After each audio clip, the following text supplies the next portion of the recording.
இந்த முடி வெட்டுற கடையில் தெருவில் இருக்க ஒரு ஆளுக்கு சூப்பராக ஹேர் கட் பண்ணி கொடுக்குறாங்க. அதுக்கு அந்த ஆள் அவர்கிட்ட இருக்க ரூபாய் கையில் கொடுக்குறாங்க. ஆனால் அதை வாங்குற ஐடியாலே இவர் இல்லை. அதுக்கு பதிலாக இன்னொரு கார்டு கொடுக்குறாங்க. அதில் என்ன மென்ஷன் பண்ணியிருக்கு அப்படின்னா, உன்னால் முடிஞ்சா இந்த மாதிரி ஒரு நல்ல விஷயம் இன்னொரு ஆளுக்கு பண்ணு அப்படின்னு போட்டிருக்கு. இதை பார்த்த உடனே அவருக்கு ரொம்ப ஹாப்பியாக இருக்குது. கரெக்டாக அந்த நேரம் ஒரு போலீஸ் உள்ள வராங்க. நீ பல மாசமாக வாடகை கொடுக்காததுனால இந்த கடையை நாங்கள் ஃபுல்லாக க்ளோஸ் பண்ணுறோம் அப்படின்னு சொல்கிறாங்க. இந்த மாதிரி ஃப்ரீ ஹேர் கட் பண்ணால் எப்படி உன்னால் வாடகை கொடுக்க முடியும் அப்படின்னு அவர் கிண்டல் பண்ணுறாங்க.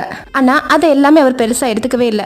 கிளம்புறதுக்கு நிற்கும்போ ஒரு பெரிய பிஸ்னஸ் மேன் வந்து, இந்த கடையை நான் வாங்கிட்டேன், அதை உங்களுக்கு கிஃப்ட் பண்ணலான் இருக்கேன் அப்படின்னு அந்த சாவியை அவர்கிட்ட கொடுக்குறாரு. நீ எதுக்கு இந்த மாதிரி எனக்கு ஹெல்ப் பண்ணுற அப்படின்னு கேட்குறாங்க. அப்போதான் ஒரு சின்ன ஃப்ளாஷ்பேக் காணிக்கிறாங்க. அதாவது இந்த பையனும் யாருமே இல்லாத ஒரு அனாதை ஒரு வேலை தேடி ஒருத்தவங்க கிட்ட போறாங்க. அங்க உள்ள பாஸ் என்ன சொல்றாங்க அப்படின்னா, ஒரு $20 கையில கொடுத்து இந்த நாள் முடியதுக்குள்ள நீ கிளீனா வந்துட்ட அப்படின்னா உனக்கு வேலை